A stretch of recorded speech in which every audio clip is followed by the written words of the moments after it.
Good afternoon, and thank you for joining today's webinar. Before we begin, I just have a couple of quick housekeeping items for you. On the right-hand side of your screen, you're going to see a box called Handouts. In there are 4 PDFs for you to download of information, including a PDF of the PowerPoint you're about to view. And then also on the right-hand side of your screen is a question box. If you have any questions throughout the webinar, feel free to type your questions in there, and our presenters will field those at the end of the webinar. So with that, I'm going to turn this over to Elliott, Stuart, Bob, Bryan, and Tim. Great. Corey, thank you so much. I really do appreciate that. I'm Elliott Levine. I'm the Chief Academic Officer at STS Education. And for those of you that don't know us, we're based here in Ventura County, in Simi Valley, and we're a family-focused company that does nothing but education technology for K-12 schools, predominantly here in California, with an emphasis on smaller school districts in particular. And we've grown from really a small 2-person organization to a 60-person company. And for 6 straight years, we were named to Inc. magazine's fastest 5,000 companies. And we're here because we want to really address a new issue. And I'm going to be joined by some of my colleagues here, and I want to introduce them in just a moment. And what we're really going to talk today about are some of the unique leadership challenges that school district superintendents are facing very much for the first time. And your peers in higher education with college presidents are looking at very same issues. I'm joined by my colleague, Bryan. He's the Vice President of Business Development. And a face you probably know a little bit more than us, Stuart Packard, the Superintendent at Buttonwillow, USD. And what we're going to be really talking today about are 3 inherent challenges that we think you're probably already have in the back of your mind. And if you don't, it probably will be in the back of your mind of school board members and stakeholders across your districts. And that's, wondering, are devices safe to use and repair, just as are parents really comfortable sending their children back to school? Has your IT infrastructure been able to adapt to this new reality? And is this a time to maybe reflect if you need to really revisit and look at alternate strategies, given that it's been so difficult to recruit, train, and retain qualified individuals to really do a wide variety of IT challenges? And then lastly, how disruptive has it been for your institution when something as simple as a broken laptop has happened, and is it impairing teaching and learning? And how can that be addressed if we have to continue to look at remote solutions going forward? Preparing for the new school year is going to be nothing like any of us have ever seen before. And in my 27 years of education as a former district administrator in New York, I still live here on Long Island. I can tell you, we've planned for all contingencies over the years. This was never one we planned for. And even the newest guidelines from the CDC represent just some of the challenges facing school leaders in the upcoming school year. And what we'd like to focus on for this webinar today, and please, there's handouts in the window for you to download if any of this information is helpful. And please, during the course of the webinar, if you've got questions, post them. If the Q&A section isn't working, use the chat feature. We just want to make sure that we're really answering and providing information that's most helpful to you. But the 3 areas we're going to look at today and what those challenges are is A, how can you make devices safe for students and staff? Second, how do we address the limited IT infrastructure that so many smaller school districts have? And is it possible to do more with less? And lastly, how do we come up with a way to minimize device disruption if we're going to see continued remote schooling into the next school year? So the 3 solutions we're going to talk about today, I'm going to lead you through an initial discussion about device decontamination, something that's being done right here in California for school districts. Bryan will take over and he's going to talk about both shared IT services, where school districts are pooling resources and benefiting from having economy of scale and expertise across multiple areas of specialization, and also remote break fix, how you can actually, if a remote staff member or student has a device with a mechanical problem, how they can get immediate support and assistance. So if there's no questions, I'm going to get started with real challenge number one. And no, that's not me. As you can tell, I learned long ago, I have a face for radio. But one of the biggest challenges I think school leaders have had this past spring is the concern on how we make devices safe for students and staff. Devices have been sitting at home now for 8-10 weeks, and it's likely to continue. And when we talk with school systems around the state, we've heard varying responses on how they intend to address the issue. The most common response we have heard from school district IT directors is when these devices come back, IT staff will not touch them for 5 days in order to make sure that the virus is gone. That's all well and good.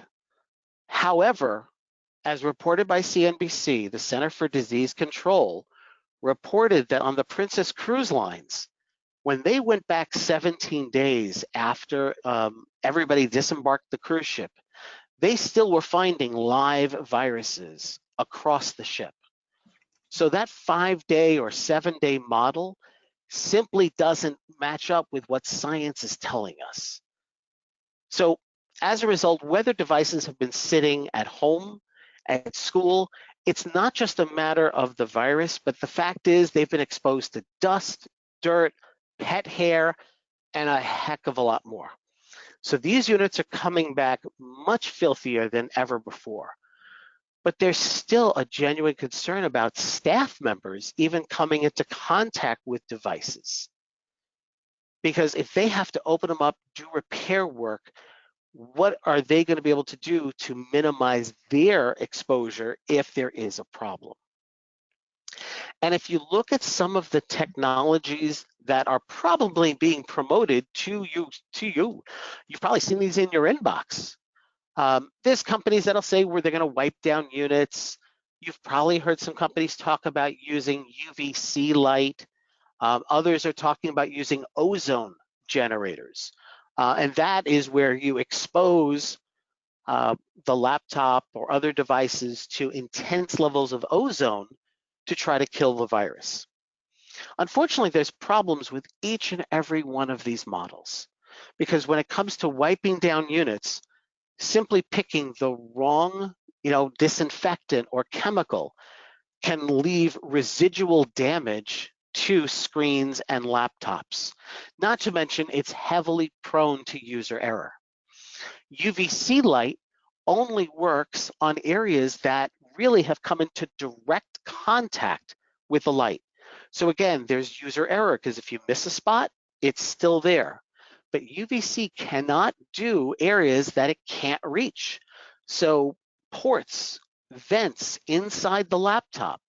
As we've learned, this virus takes on an aerosolized presence. So it floats through the air in very tiny particles.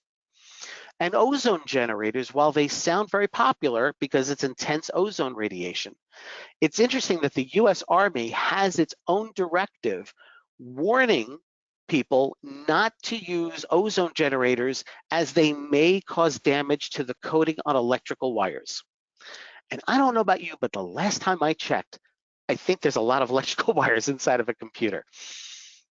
So it kind of has left a lot of leaders confused as to which approach works. Let alone, as we talk about this, the one thing that the CDC does recommend and encourage is that organizations use solutions that have been tested and approved by the Environmental Protection Agency. The very technology that we're using at STS to disinfect and really sterilize these devices, it's a fogging solution done with vaporized hydrogen peroxide. This is done in an airtight container, and we actually do it on a trailer so that it can be completely mobile and self-contained, and exposed over 3 hours to intense levels of vaporized hydrogen peroxide, it kills anything on the inside or outside of the device. In fact, it's the very same technology that hospitals use in hospital rooms, and it's the very same technology that the Los Angeles County Sheriff's Office is doing to decontaminate N95 masks at their facilities. What we're offering is the ability to achieve what's called a 6-log medical kill grade. That means 99.999, keep going, go 6 levels deep as far as virus levels destroyed.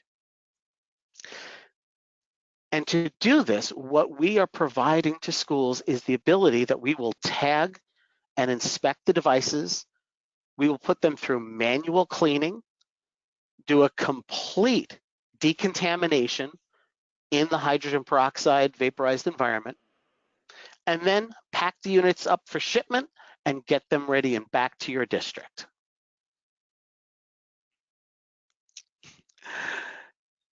Now, for some districts who are saying, look, we also need to do our summer refresh, here's what we can do, and we can actually go to the next level beyond this. Because first off, we're gonna do HEPA vacuum cleaning of keyboards, hinges. We're gonna use EPA registered disinfectant cleaners. We're going to make sure that we get to that kill rate. But if your district needs to do a functional testing and potential repair work, we will go through and do component testing. So we can test both Windows laptops, and we use fancy terms like the Aiken Workbench, and it checks all the components of that laptop. Chromebooks, we check the same level of functionality, and if we identify a problem, we would charge simply for the cost of parts and repairs. And guess what? The device, again, has to go through another sterilization process if we have to do repairs on the device, since it's come into contact with a technician. So potentially devices could even be sterilized a second time if you do need repair on those units. So Stuart, thank you, and I really appreciate you joining us today, because I know your district was actually one of the first to sign up for this service with STS. And I was wondering if you could just take a couple moments, explain the rationale why you were doing it, and really what came to mind and made you think about doing something like this.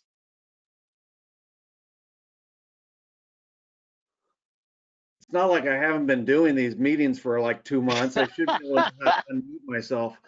It's really, it came down to the fact that one, we've been one-to-one for about 6 years now at our school. In January, we began sending our Chromebooks home with all of our 6th graders as kind of a test. We also sent a hotspot home with each of them that was done. It's Khajiit connected to Verizon on that. And so we were already testing that with 6th grade. Our plan this fall was to go from 5th grade to 8th grade with more additional hotspots and making sure the Chromebooks went home. Well, clearly that changed dramatically, and over the weekend of the 13th through the 17th, we went ahead and got hotspots for everybody and decided that all of our Chromebooks go home. So within the first 8 days, we had all of our students in our district online, or the opportunity to be online, I should say. And as this has gone on further and further, and we hear more and more about what's going on, we're concerned about the number of kids that are actually going to come back to school. Are parents going to make choices that they want to keep their kids at home? Are they going to want to know what we're doing? So part of it is, even though we have not had any COVID cases in the zip code that is in the Buttonwillow area, we don't know where these computers have been when they've gone home as well. They could have gone anywhere else against the policy, but they could go someplace else. So we want to make sure that for our staff and for our student safety, as well as parent peace of mind, they know that we've done everything we can to make sure that these are as clean and refreshed as possible when the students get them back in August, regardless of whether we are a hybrid model, whether we are a fully back to school model, or whether we go back to a complete distance learning model. That's great. And, you know, it's interesting to hear that perspective. You know, I'm here in Nassau County, New York, which probably has almost as many cases as the entire state of California. But it's really interesting to hear that, you know, I think the concern levels are just as high everywhere, especially knowing now that the latest influx of cases that have medical experts and education experts concerned are cases that are potentially impacting younger children. So thank you, I really do appreciate that. Next up on our challenges is IT infrastructure. And for this, I'm going to turn the floor over to my colleague, Bryan Shark. And Bryan's actually joined by another colleague from Ohio, Bob Cerruti, who actually manages a number of school district IT programs across the state of Ohio. And Bob, how are things doing there? Well, we don't have it quite as rough as you do there, Elliott, but we have all the same concerns. Even in districts that weren't one-to-one, we loaned out many thousands of devices that we don't know where they're at the moment, and we will likely, with some of the conversations we've had here regarding blended learning environments that could happen in the fall, we're going to have a very short turnaround time for them as well to get them cleaned, fixed, repaired, and back in hands. You know, best case scenario, we return in the fall in a normal situation, and we have benchmark testing the first week or two of school, where we've got to see what has happened over our extended spring break, as our governor called it, and then summer break. You know, so that testing, as soon as we get back, will be very important, and in getting the devices ready is going to be a challenge. Excellent. Bryan, I'll advance to the next slide, and then you just let me know when to advance away, okay, sir? Sounds good, Elliott. Thank you.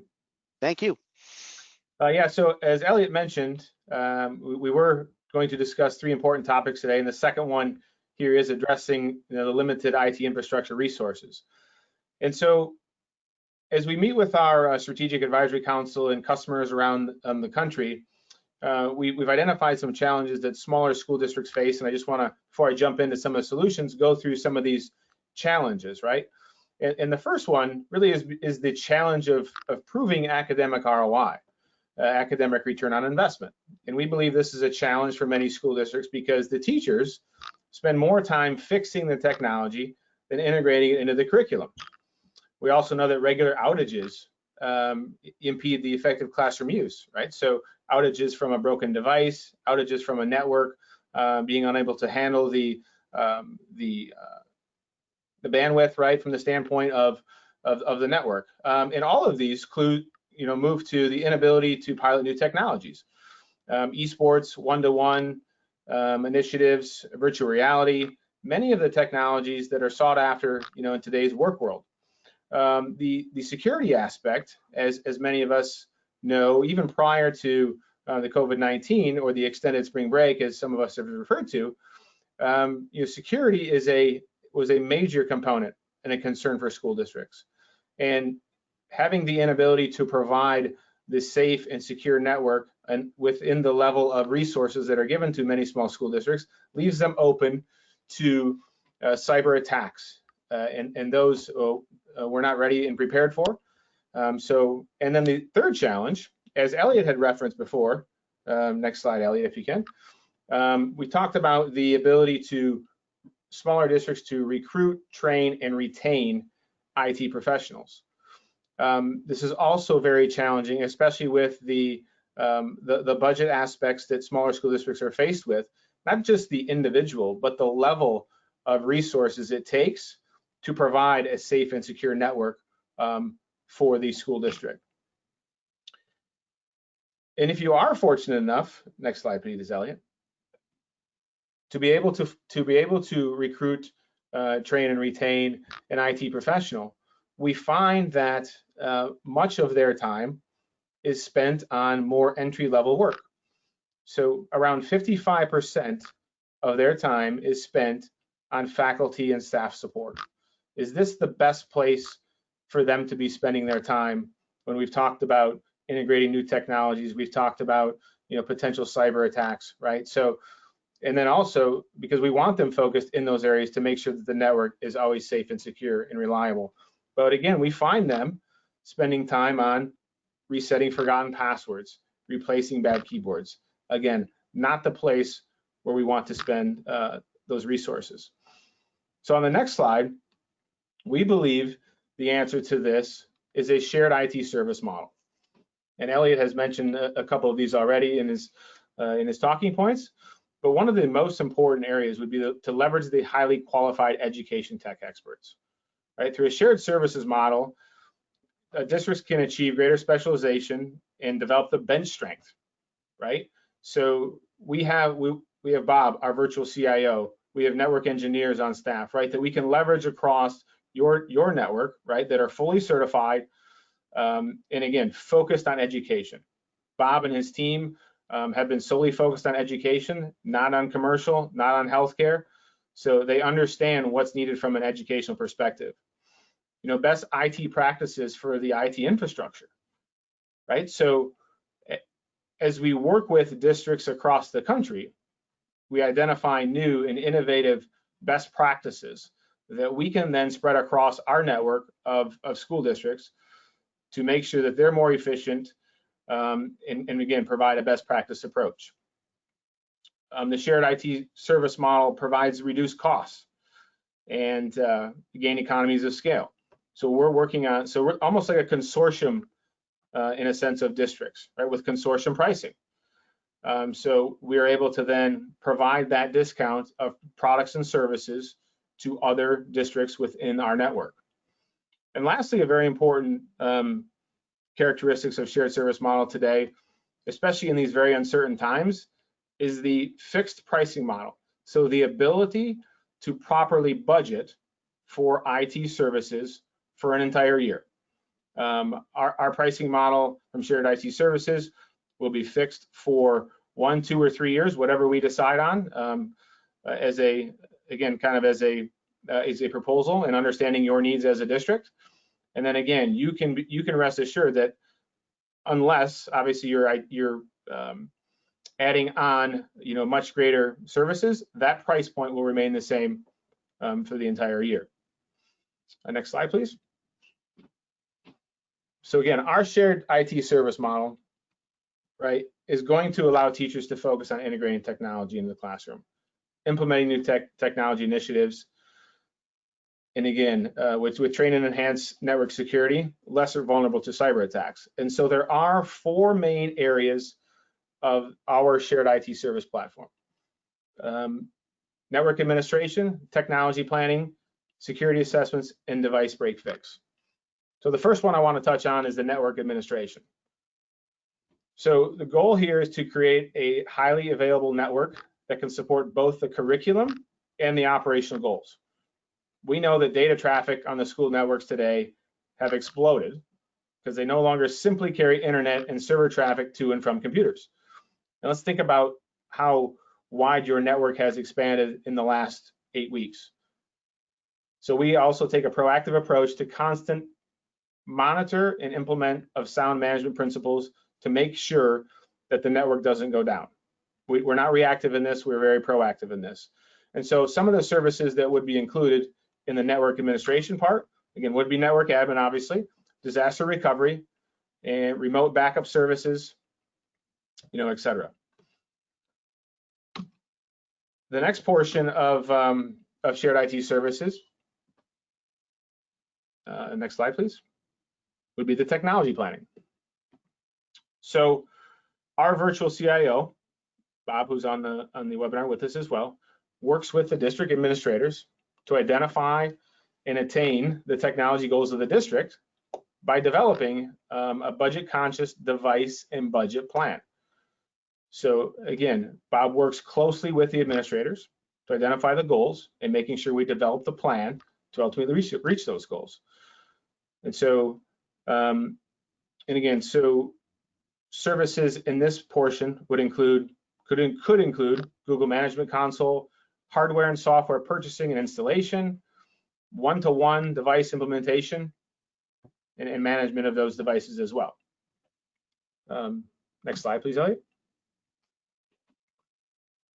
And third on the list would be the security aspect of this, right? So as again, we've talked about the world of connected devices has opened up more pathways now for attack on school computers and networks. So our team examines your network, will implement the best practices and provide instruction and potentially real life cyber tests on how to identify and avoid cyber attacks.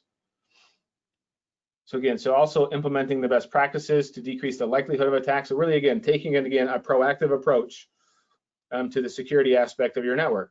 So here we could also do network and server security audits and email phishing simulations. Next slide, please, Elliott. And we talked about the 3 challenges, and we separated this one for specific reasons because we have developed a process around device break fix to minimize device disruption. So in our shared service model, there were 4: the network admin, the technology planning, and the security, again, and the device break fix. And so the device break fix, Elliott, next slide, please. Again, so we know, back up one, just briefly, the devices are now central to instruction and operation of the schools, and so these need to be always reliable and available. So Elliott mentioned, we are an edtech company.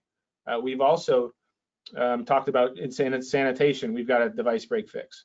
So we are a company that has provided Second Life hardware to districts across the country for years.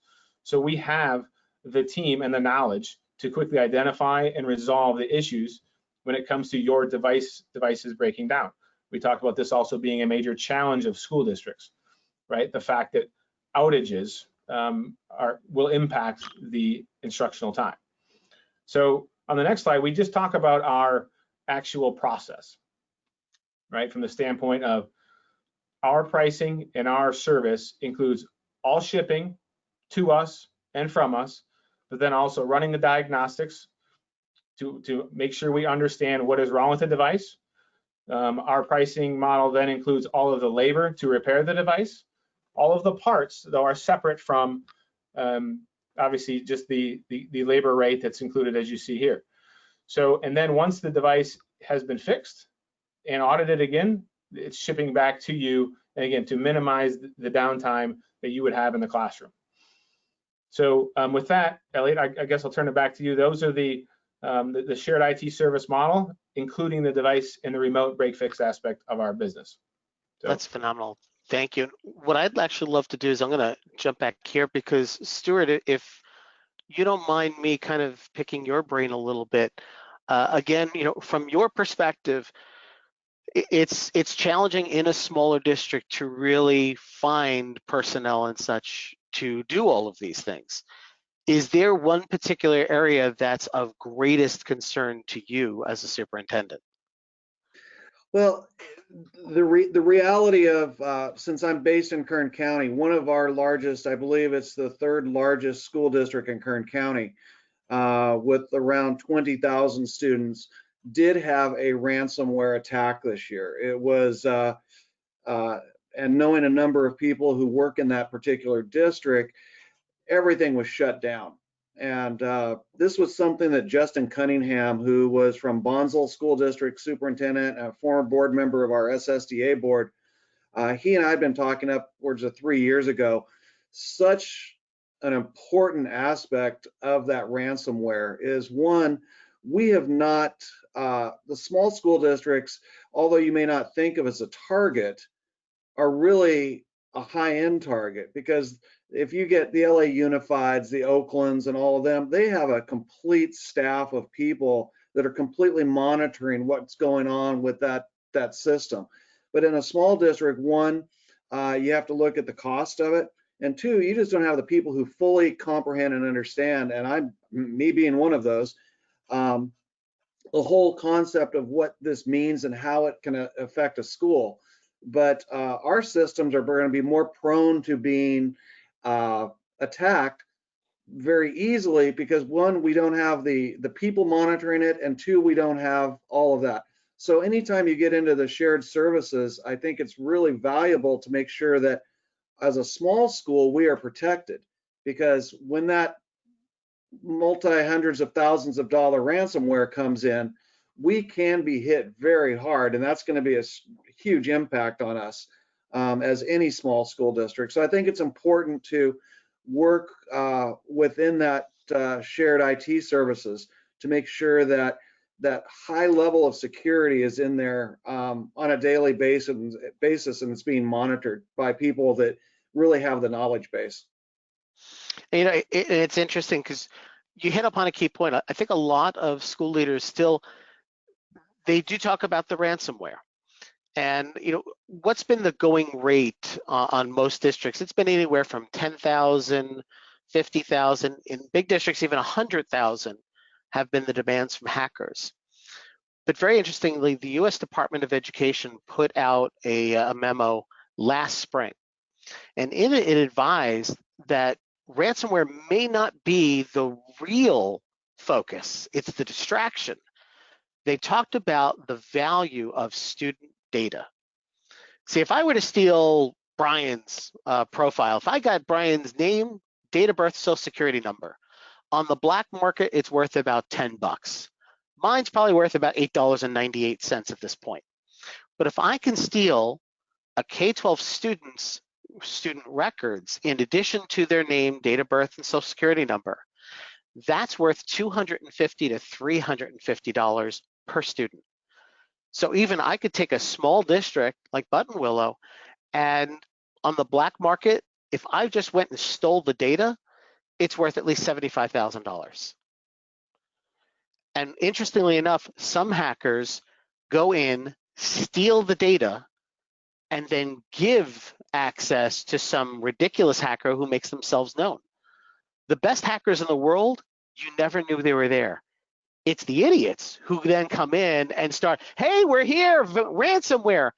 And I can tell you, you know, at STS, we've had to work with a number of school systems that have had ransomware hits, that have, you know, we've had to go in and replace hard drives on machines because there was no decrypting them. They were down, and they were down for the count in some of those accounts. So we certainly know about that, and we are there, you know, to help mitigate those problems if and when they occur.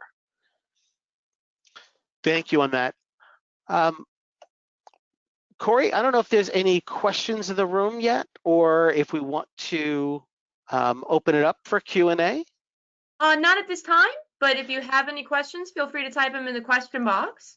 Great. And you know what we'd also love to do while you're doing that, if you wouldn't mind pushing out the polling question. And again, this is, if there is interest on anything we talked about today, if you're interested in learning about decontamination, shared services, remote break fix, or any combination thereof, all you have to do is simply click on the polling, answer the question, and we will then be able to follow up with you on just exactly what you're looking for. And since our webcam stopped, I think the poll is right now out to you. Yep, I just launched it. Beautiful. Let's give that a couple seconds for everybody to respond. And again, this is just a great way. If you want us to forward information and follow up with you after this webinar, we're happy to do so. And all you have to do is simply click on the poll, one way or the other. And if you don't, vote, then we might have Stuart or Bob come visit and serenade you outside your district office. Your choice, whichever you'd like us to do is fine. I could give them a sample right now, and they will definitely not want me anywhere near their district office. We have to have fun. Great. Let's just give that a few more seconds, Corey, and then we can close out the poll.